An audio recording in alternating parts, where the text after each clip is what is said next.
Faktor yang menyebabkan pasien post-operasi berisiko tinggi terkena infeksi saluran pernafasan yaitu berkurangnya ventilasi dada, kelemahan, dan intubasi. Yang ketiga ini ada sepsis. Sepsis terjadi ketika infeksi di satu bagian tubuh memicu peradangan di seluruh tubuh dan dapat menyebabkan penyumbatan dan kebocoran pembuluh darah, yang pada akhirnya dapat merusak berbagai sistem organ dan bahkan menyebabkan kegagalan organ. Gejala dari sepsis ini ada demam, berkeringat, hipotermi, denyut nadi cepat, perubahan jumlah sel darah putih, munculnya bercak dan ruam merah. Penata laksanaan pada sepsis itu yaitu penerapan teknik aseptik pada semua prosedur invasif dengan pengawasan terhadap tanda-tanda infeksi pada jalur intravena, pengambilan darah, luka bedah, kateter urin, dan luka tekan. Selanjutnya ada retensi urin. Biasanya disebabkan oleh penurunan tonus otot kandung kemih akibat penggunaan narkotik dan anestetik. Tanda-tandanya itu yaitu yang pertama asupan cairan yang lebih besar dari keluaran, yang kedua kesulitan atau ketidakmampuan berkemih, yang ketiga distensi kantung kemih, yang keempat rasa gelisah, yang kelima sensasi terbakar saat berkemih, dan yang terakhir ketidaknyamanan dan nyeri di perut bagian bawah.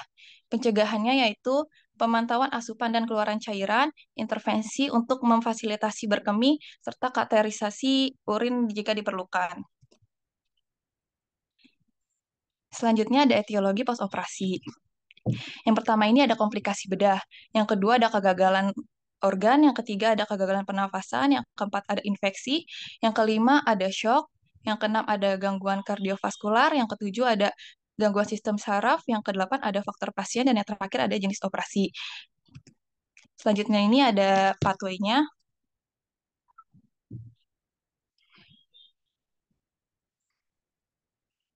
Pasca operasi, efek anestesi umum, efek intervensi bedah. Yang pertama itu ada sistem penafasan, respon depresi penafasan, kontrol kepatenan jalan nafas atau lidah, kontrol batuk efektif dan muntah. Lalu diagnosanya yaitu resiko tinggi pola nafas tidak efektif, jalan nafas tidak efektif. Selanjutnya ada B2 BOLT atau sistem kardiovaskular. Depresi mekanisme regulasi sirkulasi normal, pendarahan pasca operasi, penurunan curah jantung, perubahan elektrolit dan metabolisme, resiko cedera vaskular. Menyebabkan resiko tinggi penurunan perfusi jaringan, resiko tinggi CO2 menurun, hipotermi, hipertermi maklina, risiko tinggi trombosis, vena profunda, ketidakseimbangan cairan dan elektrolit. Lalu ada yang B3, kontrol kesadaran masih menurun, kemampuan orientasi masih menurun, nyeri pasca operatif meningkat sekunder. Perubahan reaksi anestesi menurun, kecemasan post-operatif. Menyebabkan penurunan kesadaran nyeri atau kecemasan. Lalu ada B4, ada sistem perkemihan yaitu kontrol kemampuan miksi menurun. Menyebabkan gangguan pemenuhan eliminasi urin. Yang B5 itu ada sistem pencernaan, kontrol peristaltik usus menurun, resiko peristalsis usus dengan distensi dan gejala obstruksi, kemampuan pengosongan lambung menurun. Yaitu resiko tinggi aspirasi muntah, penurunan motilitas usus. Dan terakhir ini ada B6 yaitu sistem muskuloskeletal, integritas kulit dan luka, yaitu respon resiko posisi bedah, trombosis parastesia, cedera tekan, adanya luka bedah, adanya sistem drainase, adanya penurunan kontrol otot dan keseimbangan. Lalu bisa menyebabkan kerusakan integritas jaringan, resiko tinggi infeksi, resiko cedera bedah, resiko tinggi trauma jatuh. Selanjutnya ada manifestasi klinis post-operasi, yaitu ada gangguan pernafasan, meliputi dispnea, takipnea, dan penggunaan otot bantu pernafasan. Yang kedua ada gangguan hemodinamik, yaitu ada hipotensi atau hipertensi, ada bradikardi atau takikardi, dan ada gangguan irama jantung seperti aritmia. Ini ada pemantauan terus-menerus terhadap parameter vital seperti tekanan darah, denyut nadi, laju pernafasan, dan suhu tubuh. Pemantauan saturasi oksigen atau SpO2 untuk menilai tingkat oksigen dalam darah. Selanjutnya ada pemantauan gas darah, yaitu pengambilan gas darah arteri untuk mengevaluasi keseimbangan oksigen dan karbon dioksida. Selanjutnya ada nutrisi, pemberian nutrisi intravena atau enteronatal jika pasien tidak dapat makan atau minum secara normal. Lalu ada analgesia, pemberian obat penghilang rasa sakit untuk mengontrol nyeri pasca operasi. Terapi cairan dan elektrolit, penggunaan terapi cairan dan elektrolit untuk menjaga keseimbangan dalam tubuh. Dan dukungan organ itu ada dukungan organ seperti ventilasi mekanis untuk gangguan pernafasan atau hemodialisis untuk masalah ginjal. Nah, ini ada pencegahan komplikasinya itu, ada pencegahan komplikasi seperti trombosis vena dalam dengan antikoagulan, pencegahan infeksi, dan perawatan luka yang baik. Pemantauan neurologis, evaluasi fungsi neurologis, terutama jika operasi melibatkan sistem syaraf. Pemantauan gastrointestinal, evaluasi dan pemantauan fungsi sistem pencernaan, terutama jika pasien menerima nutrisi internal. Yang terakhir ada psikososial, yaitu dukungan psikososial dan konseling untuk pasien dan keluarga dalam menghadapi stres dan ketidakpastian selama pemulihan. Nah, selanjutnya ini ada penata laksanaan medis post-operasi. Penata laksanaan medis pasien kritis di ICU pasca operasi itu ada yang pertama monitoring pasien, ada pantau tanda-tanda vital, oksigen atau ECG. Yang kedua itu ada manajemen cairan, atur keseimbangan cairan dan elektrolit melalui infus. Yang ketiga ada manajemen nyeri, kelola nyeri untuk kenyamanan dan pemulihan. Yang keempat ada manajemen ventilasi, yaitu sesuaikan ventilasi mekanik sesuai kebutuhan. Yang kelima ada pengobatan infeksi, yaitu gunakan antibiotik sesuai infeksi dan kultur. Yang keenam ada nutrisi, berikan nutrisi internal atau parental dan monitor gula darah. Yang ketujuh ada manajemen dukungan organ, pantau dan dukung fungsi organ dengan obat jika perlu. Yang kedelapan ada pencegahan komplikasi, yaitu cegah trombosis pneumonia dan atelektasis melalui mobilisasi dan terapi antikoagulan. Yang kesembilan ada evaluasi dan tindak lanjut, yaitu evaluasi berkala dan sesuaikan rencana keperawatan. Pertimbangkan pemindahan jika kondisi membaik. Nah, penata laksanaan ini harus disesuaikan dengan kebutuhan pasien. Tim medis ICU bekerja sama untuk memaksimalkan pemulihan.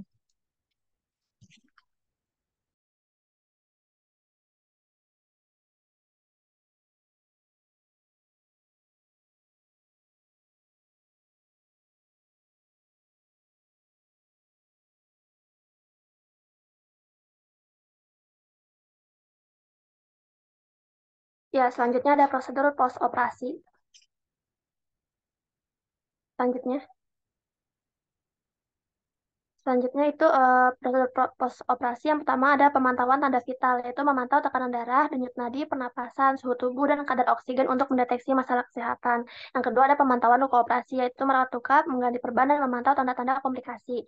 Yang ketiga ada manajemen nyeri, yaitu mengawasi nyeri dan memberikan obat penghilang rasa sakit sesuai resep. Yang keempat manajemen cairan, yaitu menyediakan asupan cairan melalui infus untuk menjaga hidrasi dan keseimbangan elektrolit. Yang kelima pemantauan pencernaan, memantau fungsi usus dan memberikan makanan secara bertahap sesuai kondisi pasien. Selanjutnya.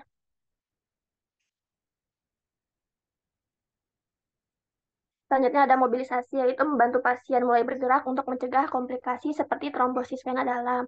Yang ketujuh ada pemberian obat, memberikan obat-obatan sesuai resep termasuk antibiotik jika diperlukan. Yang kedelapan edukasi pasien, yaitu memberikan edukasi tentang perawatan pasca operasi dan tanda-tanda komplikasi. Yang kesembilan ada pemantauan psikologis, yaitu memantau kondisi psikologis dan memberikan dukungan emosional.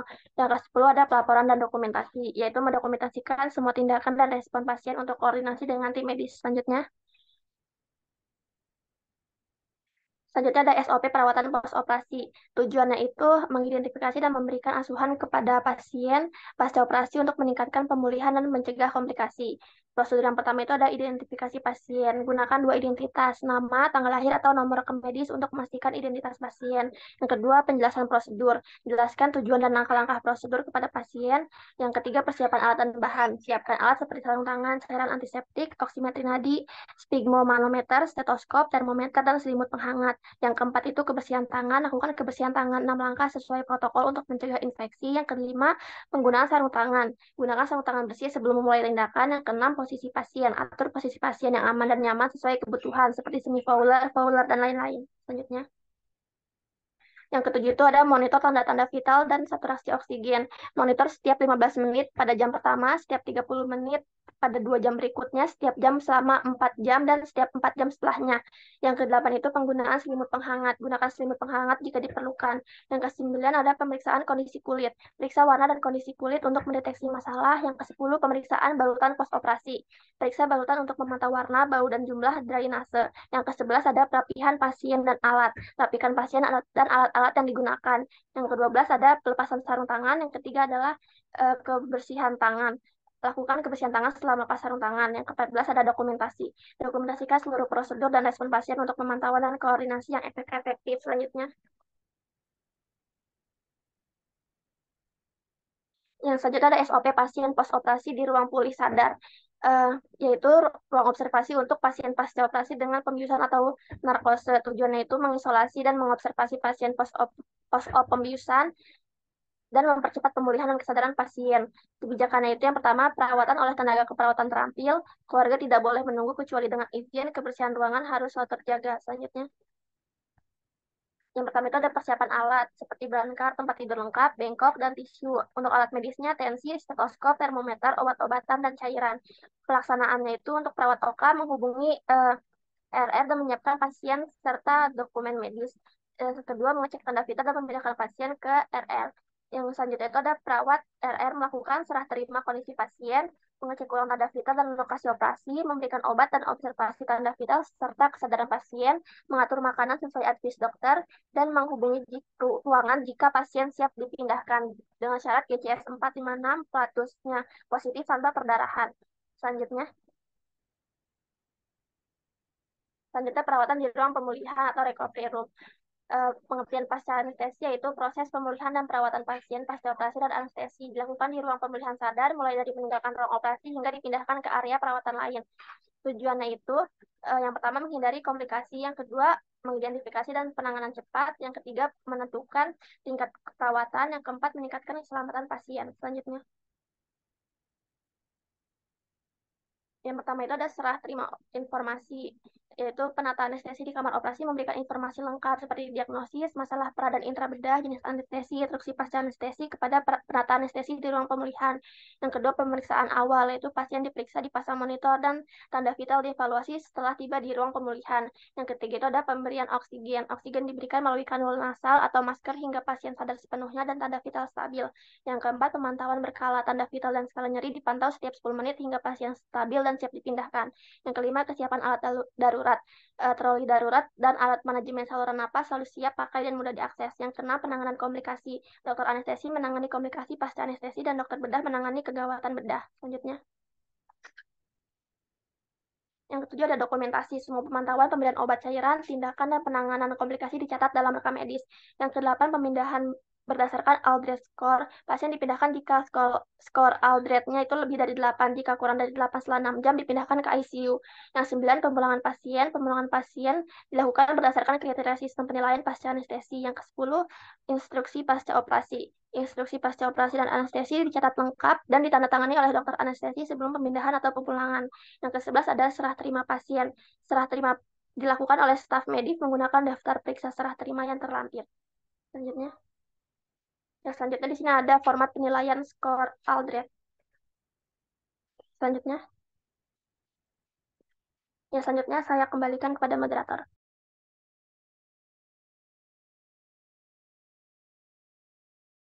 Baik, terima kasih untuk kelompok 14 kelas B. Selanjutnya presentasi yaitu Kondas Askep yang akan dilanjutkan oleh kelas A. Untuk kelompok 14 kelas A bisa ditampilkan PPT-nya.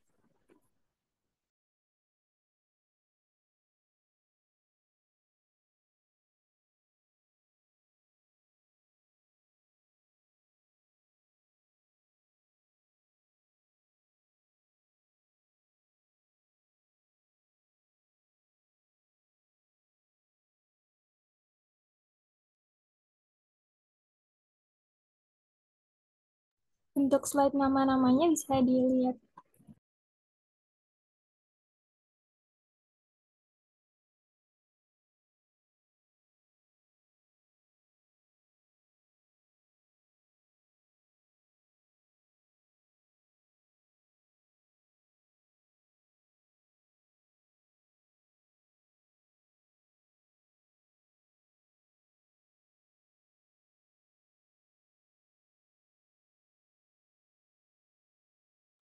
izin kelompok di saya untuk tampilan share screen ini di depannya ada jendela audiens, jadinya nggak kelihatan bisa di.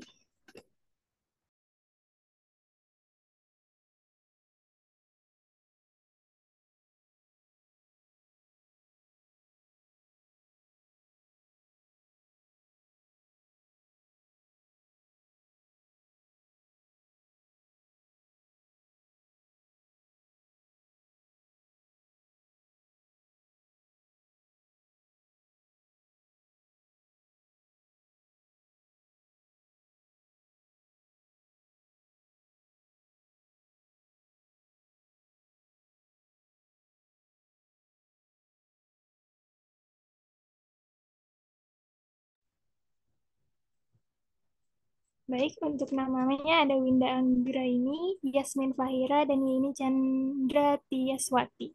Kepada kelompok 14 kelas A dipersilahkan.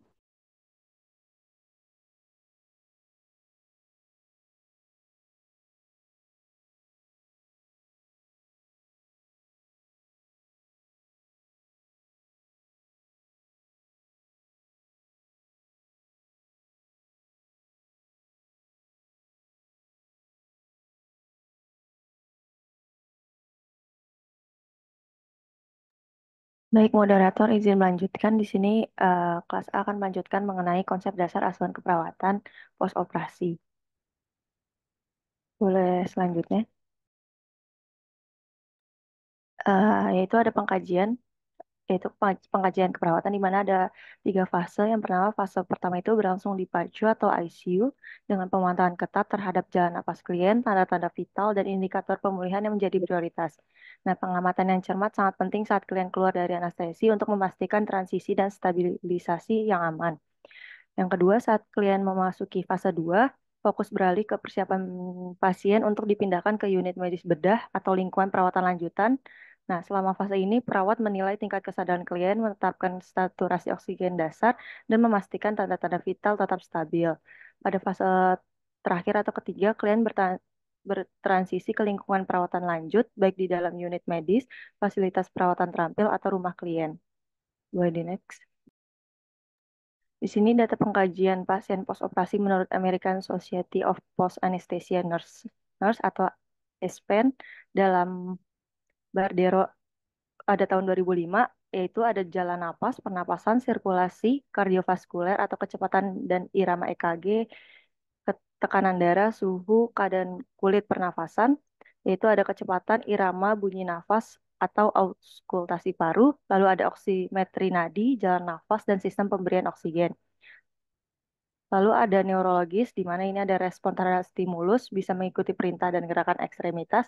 Lalu di ginjal ini ada asupan dan jalur intravena dan infus. Lalu irigasi dan drain kateter. Boleh di next. Di sini penilaian dan pemantauan pasca operasi perawat dapat memastikan kesejahteraan dan pemulihan klien saat tiba di ICU. Meliputi pengkajian yaitu ada sistem pernafasan menjadi prioritas, di mana perawat memantau dengan cermat pertukaran gas yang memadai, lalu adanya manajemen nyeri, di mana perawat menilai tingkat nyeri secara teratur untuk memberikan intervensi yang tepat dan memastikan kenyamanan klien, lalu ada menilai lokasi luka untuk melihat tanda-tanda infeksi, pendarahan, dehiscence, atau penyembuhan yang buruk, sangat penting untuk memastikan keberhasilan pembedahan.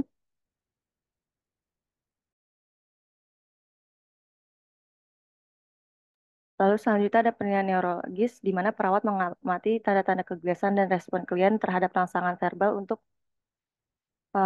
mengukur kewaspadaan dan kognisi. Lalu ada menjaga keseimbangan cairan dan memantau kadar elektrolit, di mana perawat ini memantau fungsi ginjal dan sistem urin dengan cermat, di mana keluaran urin kurang dari 30 ml per jam harus segera dilaporkan. Lalu ada penilaian gastrointestinal, di mana klien sering mengalami penurunan peristaltik setelah operasi karena efek anestesi, terutama setelah operasi perut atau panggul, di mana di sini perawat memberikan pelunakan feses atau pencahar sesuai resep atau menganjurkan penggunaan obat-obatan jika diperlukan. Lalu ada evaluasi laboratorium seperti kadar elektrolit, jumlah sel darah putih, dan hemoglobin. Boleh di next.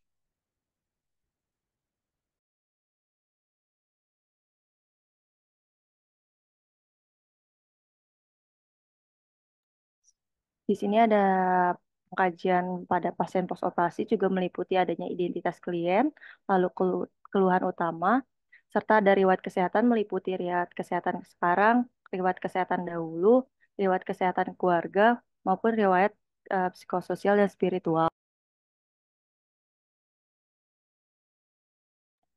Boleh next. Nah, selanjutnya ada aktivitas sehari-hari di mana meliputi pola nutrisi, pola eliminasi, pola kebersihan pribadi, pola istirahat dan tidur, pola aktivitas dan latihan, dan reproduksi. Di sini juga ada peran di mana persepsi diri, dan kognitif perseptual. Lalu ada pemeriksaan fisik, di mana pemeriksaan fisik ini meliputi B6 antara lain, breathing atau nafas, blood atau darah, brain atau otak, ada bladder, ada bowel, dan bone.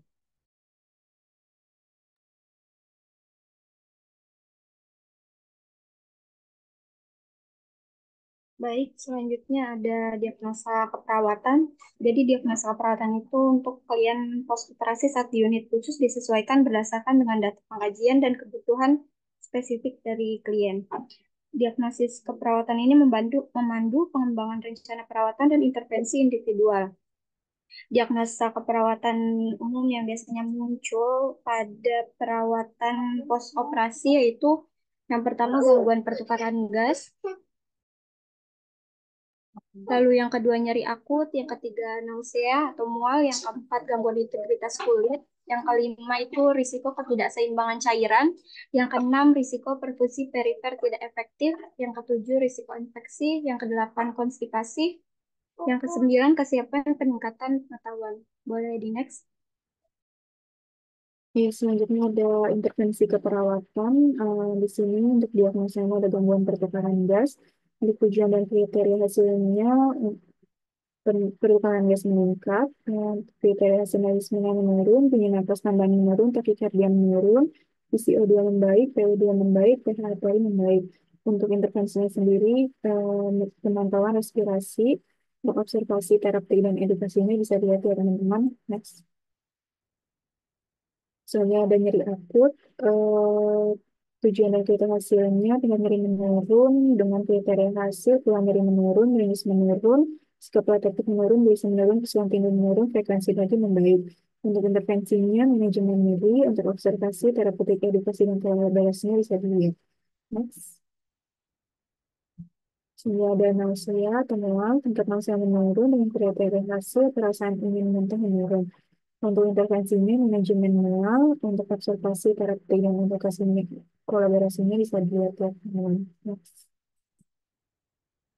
Sehingga ada gangguan integritas kulit atau jaringan, integritas kulit atau jaringan meningkat dengan kriteria hasil, kerusakan jaringan menurun, kerusakan lapisan kulit menurun. Untuk intervensinya, perawatan integritas kulit. Next.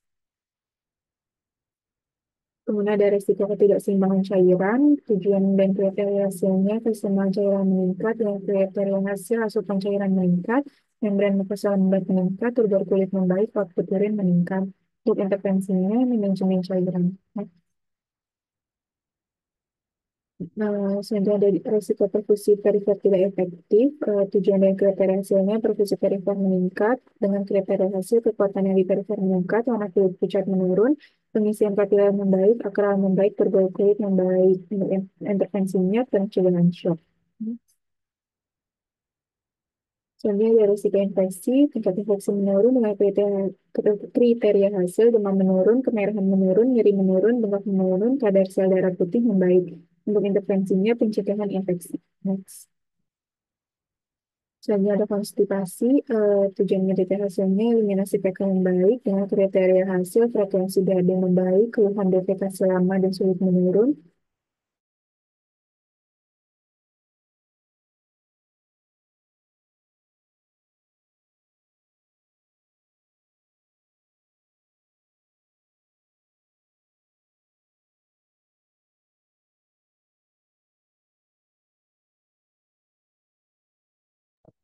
Baik, izin melanjutkan diagnosa konstipasi, tujuan dan kriteria hasil eliminasi PK membaik dengan kriteria hasil frekuensi bab membaik, keluhan defekasi lama dan sulit menurun, konsistensi feses yang baik, peristaltik usus membaik dengan manajemen eliminasi PK, observasinya identifikasi masalah usus dan penggunaan obat pencahar, lalu mengidentifikasi pengobatan yang berefek pada kondisi gastrointestinal. Baik, bisa di-next. Selanjutnya, kesiapan peningkatan pengetahuan. Tingkat pengetahuan meningkat dengan kriteria hasil, kemampuan menjelaskan pengetahuan tentang suatu topik meningkat, lalu kemampuan menggambarkan pengalaman sebelumnya yang sesuai dengan topik meningkat, lalu perilaku sesuai dengan pengetahuan meningkat. Intervensi keperawatannya itu edukasi kesehatan, observasinya identifikasi kesiapan dan kemampuan menerima informasi, identifikasi faktor-faktor yang dapat meningkatkan dan menurunkan motivasi perilaku hidup bersih dan sehat. Dan terapeutiknya sediakan materi dan media pendidikan kesehatan, jadwalkan pendidikan kesehatan sesuai kesepakatan, berikan kesempatan untuk bertanya. Edukasinya jelaskan faktor risiko yang dapat mempengaruhi kesehatan. Bisa di next. Iya, selanjutnya untuk intervensi keperawatan komplikasi pasca operasinya ada depresi pernapasan dengan definisi penurunan laju pernapasan yang umumnya dikaitkan dengan penggunaan opioid atau anestesi. Untuk penilaiannya, laju pernapasan kurang dari 12 dan penurunan hasil pembacaan oximetri nadi. Untuk intervensi medisnya, berikan medicine sesuai perintah penyedia layanan, hentikan opioid atau hentikan PCA jika digunakan, berikan oksigen dan mulai kapnografi. Selanjutnya ada pendarahan. Pendarahan berlebihan di bagian dalam atau di lokasi pembedahan akibat kerusakan pembuluh darah atau kelainan pembukuan darah. Penilaiannya bila terjadi pendarahan pada balutan, kali drainase tersebut dengan spiral permanen untuk penilaian tindak lanjut tekanan darah menurun dari titik awal dengan takikardia atau denyut jantung lebih dari 100 denyut per menit, kulit dingin dan lembab.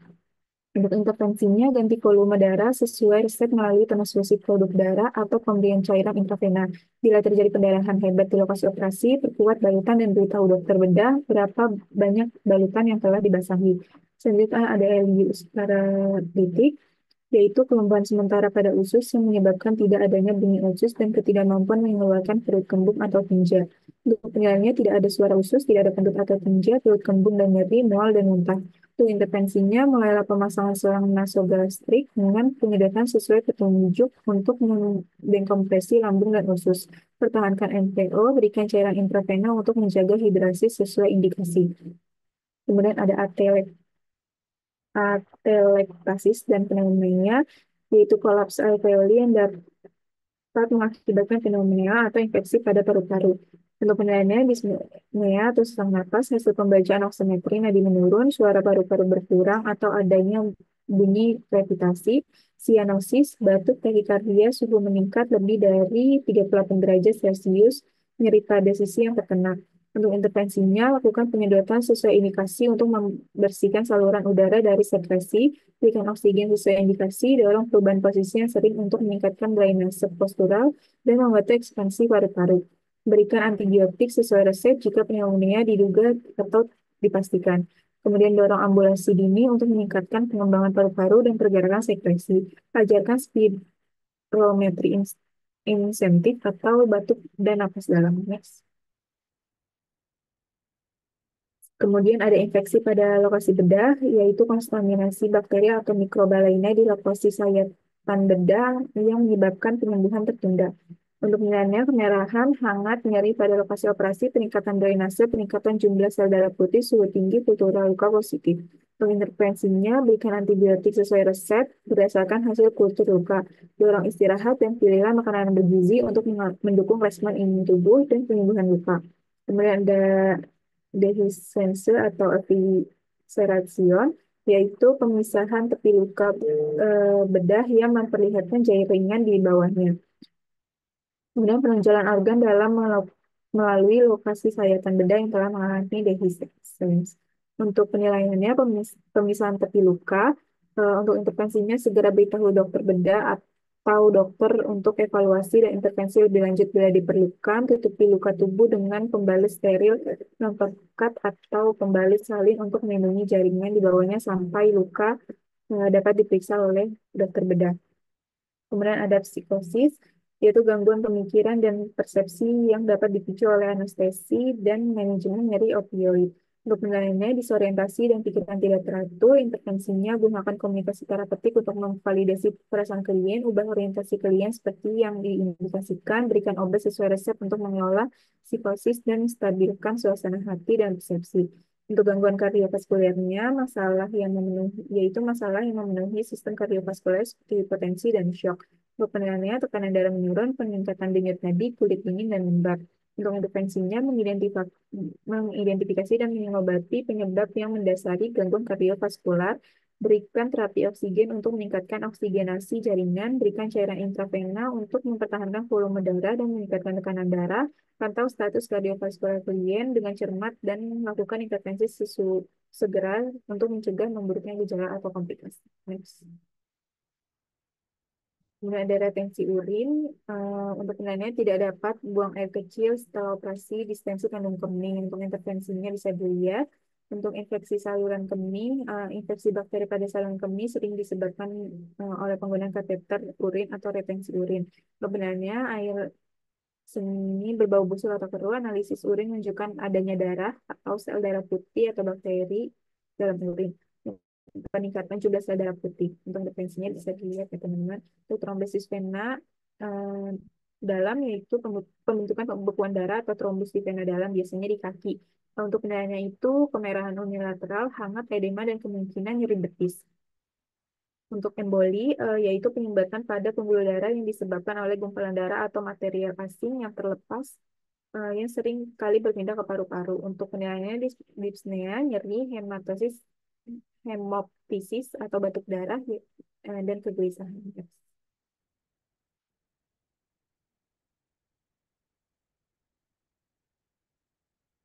Jadi next.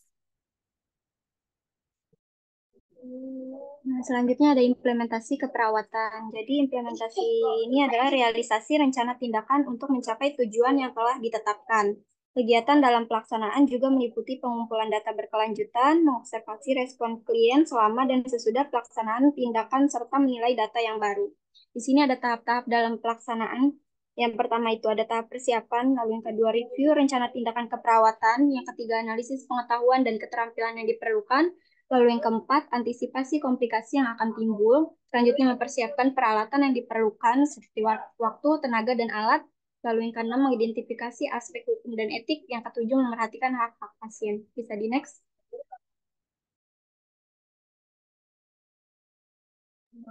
Nah, di sini ada evaluasi keperawatan. Selama tahap evaluasi, perawat menentukan efektivitas intervensi keperawatan untuk klien tertentu. Hasil yang diharapkan yang telah diidentifikasi sebelumnya ditinjau untuk menentukan apakah hasil tersebut terpenuhi sebagian, atau tidak terpenuhi dalam jangka waktu yang ditentukan. Jika hasil tidak terpenuhi atau hanya terpenuhi sebagian dalam jangka waktu yang ditentukan, rencana keperawatan direvisi. Evaluasi harus dilakukan setiap kali perawat menerapkan intervensi dengan klien, meninjau hasil laboratorium atau tes diagnostik yang diperbarui, atau membahas rencana perawatan dengan anggota tim interprofesional lainnya. Bisa di next. Baik, terima kasih pemaparan dari 4A. Saya kembali ke moderator. Baik, terima kasih untuk kelompok 14 kelas A. Selanjutnya presentasi asuhan keperawatan kasus fiktif yang akan dilanjutkan oleh kelas RKI. Untuk kelompok 14 kelas RKI bisa ditampilkan PPT-nya.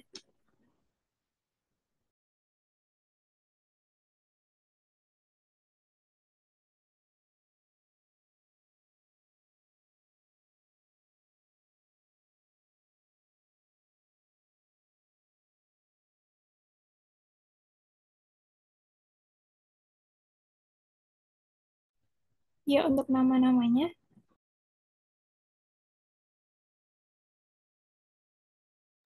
Yang pertama ada Vini Alfionita dan yang kedua ada Yumna Azizah. Kepada kelompok dipersilahkan.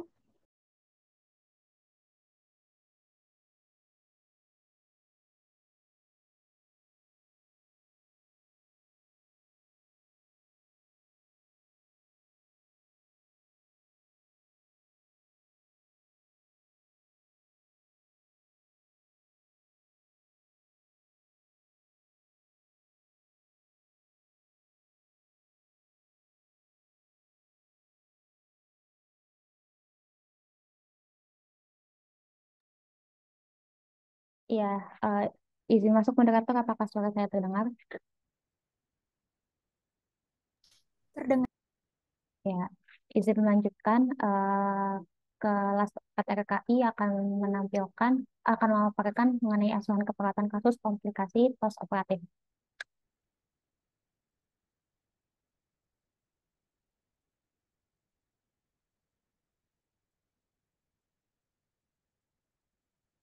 Ya, untuk kasusnya ini, pasiennya berinisial Tuan M, berjenis kelamin laki-laki, berusia 52 tahun.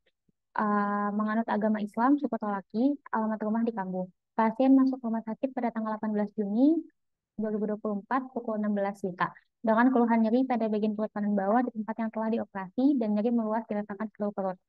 Kualitas nyeri seperti tusuk-tusuk, gambaran skala nyeri 7, waktu terjadinya nyeri tidak menentu. Berdasarkan rekam medis, pasien telah melakukan prosedur operasi appendektomi pada tanggal 12 Juni pukul 9 sampai 10 WITA. Saat dikaji, perut pasien tampak kembung, pasien mengatakan merasa mual ketika akan makan dan muntah beberapa kali. BAB baru satu kali setelah operasi dan sulit buang gas. Luka operasi pasien tampak kemerahan, tidak ada bengkak, tidak ada nanah dan darah, balutan perban luka tampak bersih. Pengkajian TTP-nya itu tekanan darah 140/100, pernapasannya 22 kali, nadinya 87 kali per menit, suhunya 36,8 Celcius. Pasien tampak lemah, GCS 13. Untuk pengkajian keperawatan ini ada primary survey-nya itu airway-nya dan nafasnya paten, tidak ada sumbatan atau benda asing. Breathing-nya uh, ini mohon maaf salah, pernafasannya 22 kali per menit, irama reguler, jarak dada maksimal, tidak ada pernafasan tutup hidung dan suara nafas normal. Sirkulasinya itu uh, sirkulasinya itu 87 kali per menit, suhunya 68,9. Lalu kapilar refill-nya itu lebih dari 2 detik, lalu turgor-kulitnya menurun. Disability-nya keadaan umum tampak lemah, kesadarannya apatis, GCS 13. Untuk identitasnya tadi Tuan M, umur 52 tahun, rekam medisnya 03115, jenis kelamin laki-laki, diagnosanya ileus pasca operasi. Untuk riwayat penyakitnya, pasien mengalami appendicitis dan telah melakukan operasi appendektomi. Tekanan darahnya 140/100, pernapasannya 22 kali per menit, nadi 87 kali per menit, dan suhu 66 detik, suhu 36,8 Celcius. Untuk pemeriksaan fisiknya, di sini ada kepala dan wajahnya itu normal ya, bentuk kepala yang simetris, tampak bersih, tidak terdapat nyeri kepala, distribusi rambut normal, rambut tidak rontok, dan tidak terjadi alopecia atau kebotakan rambut. Matanya penglihatannya normal, konjungtiva animis, sklera tidak ikterik, tidak ada edema pada kelopak mata, pupil isokor, tidak mengalami pitosis, bola mata bergerak ke segala arah, tidak adanya benjolan pada bola mata. Untuk telinga juga normal, simetris kiri dan kanan, tidak ada seromen, tidak ada tanda peradangan, dan tidak teraba adanya massa. Untuk hidung juga normal, hidung kiri dan kanan simetris, tidak ada sekret, tidak ada peradangan, perdarahan, tidak ada nyeri, fungsi penciuman normal. Untuk leher, tidak ada pembengkakan kelenjar tiroid, tidak ada pembesaran kelenjar limfe, tidak ada pelebaran vena jugularis, mobilitas leher baik. Untuk toraks dan paru-paru, bentuk dada simetris, pengembangan dada baik, retraksi dinding dada baik, tidak ada tanda jejas, tidak ada massa, suara nafas normal, atau tidak ada penambahan suara nafas, tidak ada nyeri dada. Untuk abdomen itu tadi terdapat luka post appendektomi di perut kanan bawah yang tertutup perban dengan kondisi perban baik dan bersih. Ada nyeri tekan, perkusi timpani dan perut tampak kembung. Bising usus 2 kali per menit, teraba massa pada rektal. Ekstremitas tidak ada bengkak dan pijas, turgor kulit. Untuk pengajian kebutuhan dasar, untuk kenyamanan, Tuan M itu mengatakan nyeri pada perut kanan bawah bagian luka incisi pasca operasi dan nyeri meluas dirasakan ke seluruh perut. Kalian tampak menjerit dan mengatakan sakit. Kalian tampak meringis. Pasien mengatakan pencetus nyeri tiba-tiba, karakteristik nyerinya tertusuk-tusuk, intensitas nyeri hilang timbul, durasi nyeri tiba-tiba. Lalu kalian mengatakan kesulitan untuk beraktivitas ketika sedang mengalami nyeri. Untuk nutrisi dan cairan itu setelah operasi pasien mengatakan tidak nafsu makan dan merasa mual ketika akan makan. Minum kurang lebih 1 liter per hari. Pasien hanya mampu menghabiskan 1/4 porsi berisi nasi, lauk, dan sayurnya sedikit. setiap makan dan kadang setelah makan akan muntah. Untuk kesehatan tidur, pasien mengatakan sulit tidur, pasien mengatakan sering terjaga saat malam hari karena nyeri yang dirasakan. Tidur kurang lebih 6 jam ketika malam hari. Untuk personal hygiene-nya, pasien mengatakan mandi dengan dilap tubuhnya 2 kali sehari, dibantu oleh anggota keluarga yang lain, dan luka operasi rutin dibersihkan. Eliminasinya, pasien mengatakan baru BAB 1 kali setelah operasi dan BAK 2 kali sehari. Untuk aktivitasnya, Tuan M mengatakan setelah operasi hanya dapat berbaring di tempat tidur dan melakukan mobilisasi menggunakan kursi roda. Untuk psikososial, pasien mengatakan harapan terhadap penyakitnya itu agar cepat sembuh. Interaksi Tuan M dengan orang terdekat baik, serta hubungan Tuan M dengan tenaga kesehatan selama dirawat juga baik. Untuk spiritual, Tuan M mengatakan sebelum sakit, dia selalu beribadah 5 waktu, dan setelah sakit, Tuan M mengatakan dapat melakukan ibadah namun di tempat tidur.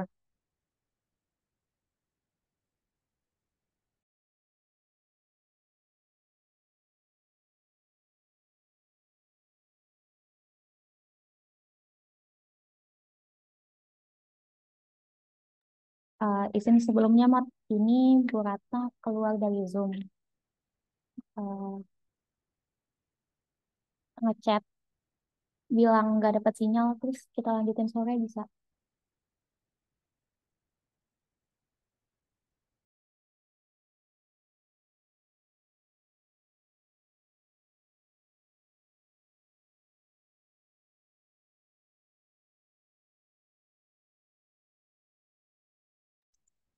Tunggu sebentar ya.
Ya, izin melanjutkan ya.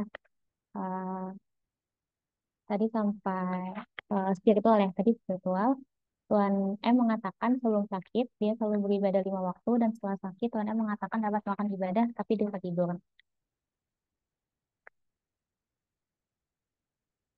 Ya, ini untuk hasil laboratoriumnya, normal dari hemoglobin, leukosit, eritrosit, hematokrit, dan trombositnya normal. Untuk diagnosa keparatannya, ini data fokus yang pertama itu eh, data subjektif, pasien mengatakan nyeri di perut kanan bawah di lokasi operasi appendix dan nyeri yang menyebar ke seluruh perut. Lalu eh, diagnosa objektifnya, pasien tampak meringis, eh, PQRST-nya itu P-nya terjadi secara tiba-tiba, Q-nya seperti tertusuk-tusuk, reagennya di luka operasi dan menyebar ke seluruh perut.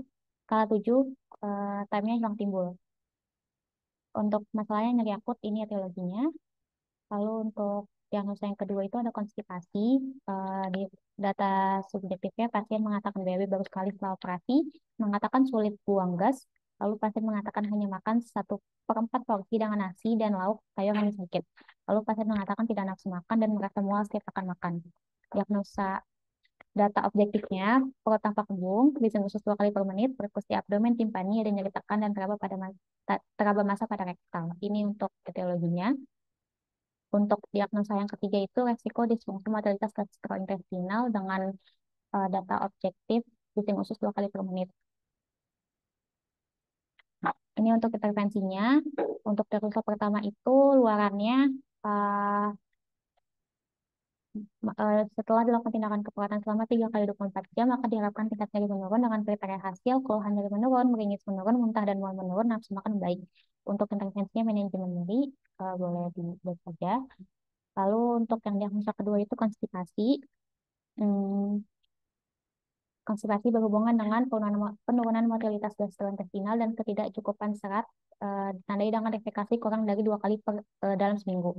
Untuk keluarannya itu diharapkan fungsi gastrointestinal membaik dengan kriteria hasil, toleransi terhadap makanan meningkat, nafsu makan meningkat, mual dan muntah menurun, nyeri abdomen menurun, distensi abdomen menurun, frekuensi BAB membaik, dan peristaltik usus membaik. Untuk intervensinya itu manajemen konstipasi boleh dibaca aja. Lalu yang terakhir ini ada diagnosa yang ketiga yaitu risiko disfungsi motilitas gastrointestinal berhubungan dengan pembedahan abdomen.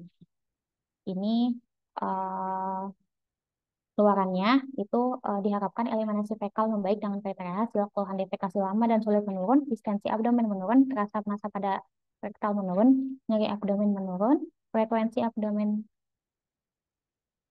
frekuensi defekasi membaik dan peristaltik usus membaik. Ini untuk uh, intervensinya itu edukasi diet, boleh dibaca aja. Ya, selanjutnya ini melakukan implementasi keperawatan pada hari pertama. Untuk DX pertamanya yaitu nyeri akut. Untuk respon pasiennya ini, pasien mengatakan nyeri di perut kanan bawah di lokasi operasi appendix dan nyeri menyebar ke seluruh perut. Untuk data objektif yang didapatkan, pasien ini tampak meringis. Untuk PQRST-nya, P-nya ini terjadi secara tiba-tiba, kualitinya ini seperti tertusuk-tusuk, regionnya ini di luka OP dan menyebar ke seluruh perut. Untuk skalanya ini 7, dan untuk waktunya ini nyeri hilang timbul dan tidak menentu. Selanjutnya dilakukan implementasi untuk diagnosa yang kedua, yaitu diagnosa konstipasi, di mana respon pasiennya ini, pasien mengatakan BAB-nya baru 1 kali setelah operasi, dan data objektif yang didapatkan, perut tampak kembung, bising ususnya 2 kali per menit, perkusi abdomena timpani, ada nyeri tekan, teraba massa pada rektal, dan untuk yang selanjutnya ini, pasien mengatakan tidak nafsu makan. Makan hanya seperempat porsi dengan sayur yang hanya sedikit.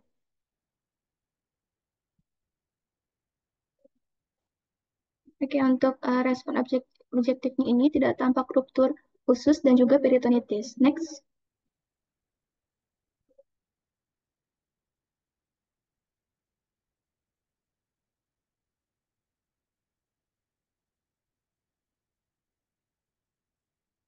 Oke, ini selanjutnya dilakukan implementasi yang ketiga, diagnosa yang ketiga.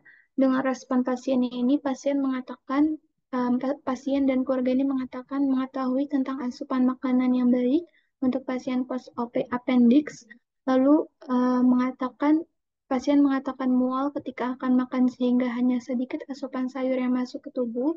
Lalu pasien dan keluarga ini mengatakan setuju tentang diet tinggi serat yang diprogramkan dan tidak ada kendala finansial untuk menyediakan makanan yang sesuai dengan diet.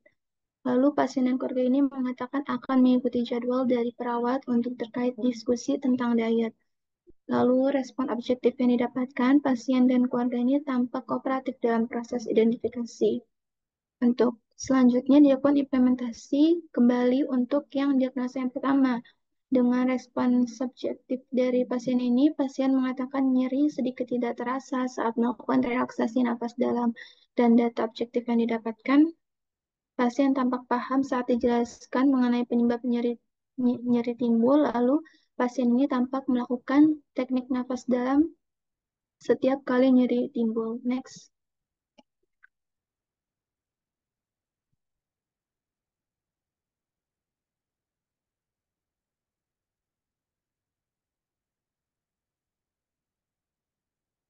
Oke, selanjutnya dilakukan implementasi untuk diagnosa yang kedua, yaitu respon pasien ini, pasien dan keluarga mengatakan paham dengan anjuran makan banyak serat dan minum yang cukup. Lalu respon objektifnya, pasien tampak makan sayur yang ada di makanan dari rumah sakit dan pasien ini masih tampak mual. Lalu pasien ini mengatakan sudah bisa buang gas setelah minum obat pencahar. Dengan respon objektifnya, pasien ini tampak sudah diberikan obat pencahar. Lalu selanjutnya dilakukan implementasi untuk diagnosa yang ketiga. Dengan respon pasiennya ini, pasien dan keluarga mengatakan paham mengenai informasi yang diberikan oleh perawat. Dengan respon objektifnya, pasien dan keluarga tampak paham dengan materi yang diberikan oleh perawat. Next.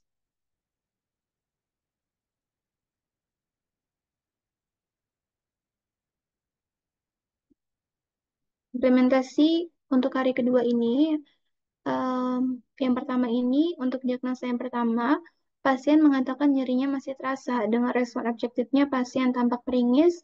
Dengan P-nya ini terjadi secara tiba-tiba, Q-nya seperti tertusuk-tusuk, regionnya ini di luka OP, dan menyebar ke seluruh perut dengan skala 5, dan waktunya ini hilang timbul dan tidak menentu. Untuk diagnosa yang kedua, respon subjektif dari pasien ini, pasien mengatakan kemarin belum BAB tapi sudah buang gas beberapa kali. Dengan respon objektifnya, perutnya masih tampak kembung, bising ususnya sudah meningkat sedikit 4 kali per menit, lalu dilakukan perkusi abdomen, bunyinya timpani, ada nyeri tekan, teraba massa pada rektal. Selanjutnya, dilakukan implementasi, memonitor tanda dan gejala ruptur usus dengan respon objektifnya ini tidak tampak ruptur usus dan peritonitis.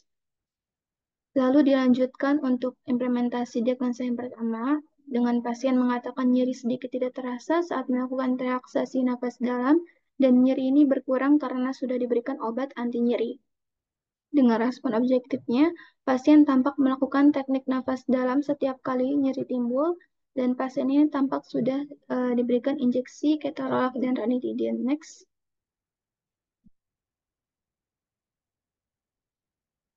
Selanjutnya dilakukan kembali untuk diagnosa yang kedua ini dengan respon dari pasien ini, respon dari pasien dan keluarga ini, keluarga mengatakan pasien sudah minum lebih banyak dari di rumah dan mual ini sudah berkurang sehingga asupan seratnya masuk ke tubuh.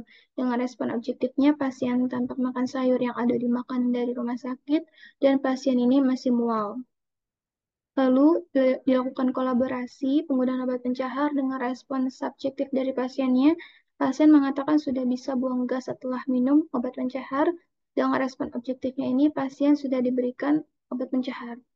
Lalu dilakukan implementasi diagnosa yang ketiga, di mana pasien ini responnya mengatakan paham mengenai informasi yang diberikan oleh perawat. Lalu respon objektifnya ini, pasien dan keluarga tampak paham dengan materi yang diberikan oleh perawat. Next.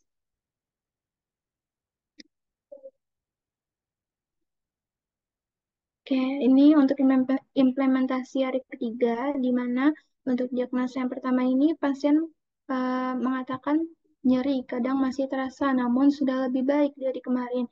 Dengan respon objektifnya, pasien ini masih tampak meringis, skala nyerinya 4. Lalu untuk diagnosa yang kedua ini, pasien ini mengatakan kemarin malam sudah BAB. Pasien mengatakan konsistensi tinjanya padat dan berwarna coklat. Dengan respon objektifnya, bising usus 11 kali per menit, masih ada nyeri tekan, dan tidak tampak ruptur usus dan peritonitis. Selanjutnya dilakukan kembali untuk diagnosa yang pertama ini dengan respon pasien mengatakan nyeri sedikit tidak terasa saat melakukan relaksasi nafas dalam dan nyerinya berkurang karena sudah diberikan obat anti nyeri. Dengan respon objektifnya, pasien tampak melakukan teknik nafas dalam setiap kali nyeri timbul dan juga pasien sudah diberikan injeksi ketorolak dan ranitidine. Next.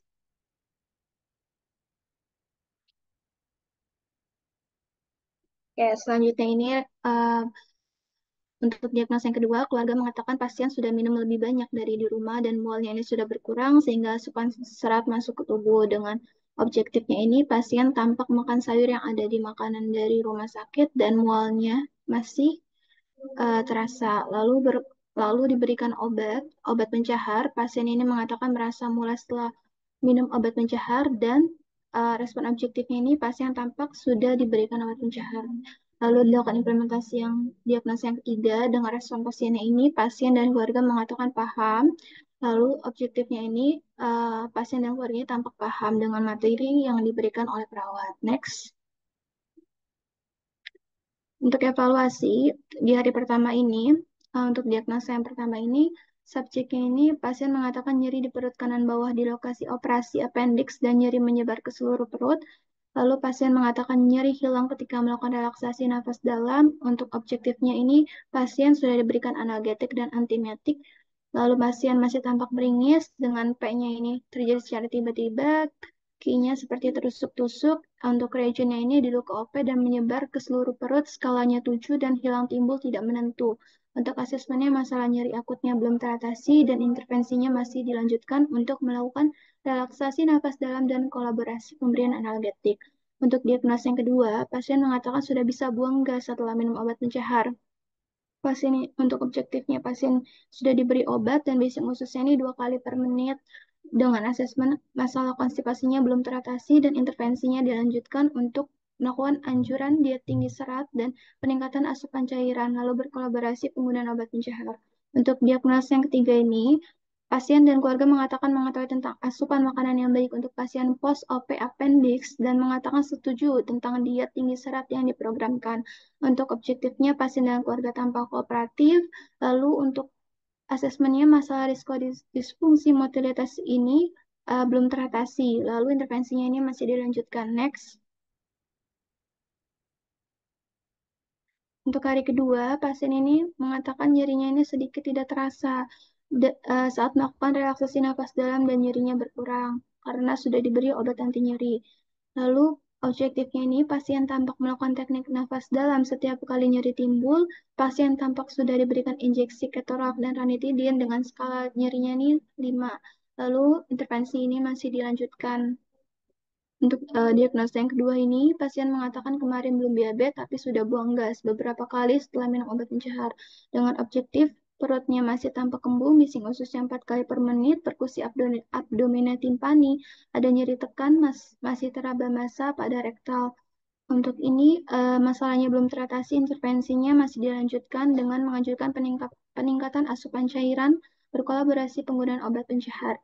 Untuk diagnosa yang ketiga, pasien dan keluarga ini mengatakan paham mengenai informasi, lalu untuk objektifnya ini, pasien dan keluarga tampak paham dengan materi yang diberikan, dengan masalah risiko disfungsi motilitas gastrointestinal ini teratasi sebagian dan intervensinya ini masih dilanjutkan. Next. Untuk hari terakhirnya, pasien mengatakan nyerinya ini sudah tidak terlalu terasa. Namun, kadang masih muncul. Untuk objektifnya ini, pasien tampak melakukan teknik nafas dalam setiap kali nyeri timbul. Lalu pasien ini sudah diberikan injeksi ketorolak dan ranitidin dengan skala nyerinya 4. Masalah nyeri akut ini teratasi sebagian. Lalu intervensi ini dilanjutkan untuk mengingatkan untuk melakukan relaksasi nafas dalam dan kolaborasi. Untuk diagnosis yang kedua ini, pasien mengatakan kemarin malam sudah BAB dan konstipasi ini untuk konsistensi tinja padat berwarna coklat. Objektifnya, bising ususnya 11 kali per menit, masih ada nyeri tekan, dan masalah konstipasi ini teratasi. Intervensinya dilanjutkan untuk meningkatkan diet tinggi serat dan peningkatan asupan cairan. Untuk diagnosa terakhir yang ketiga ini, pasien dan keluarga mengatakan paham dengan informasi. Lalu objektifnya ini, pasien sudah diinformasikan kembali makanan yang diperbolehkan dan dilarang dalam diet yang diprogramkan.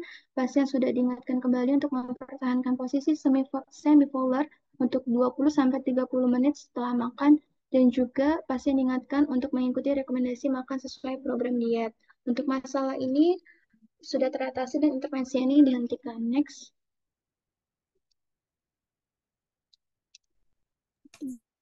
Izin kelompok waktunya karena sudah habis dihentikan saja ya.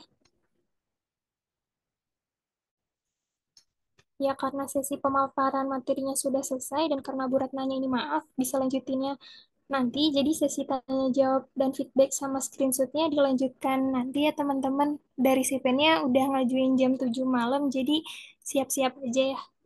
Untuk presentasi hari ini ditutup dulu, kurang lebihnya mohon maaf, terima kasih.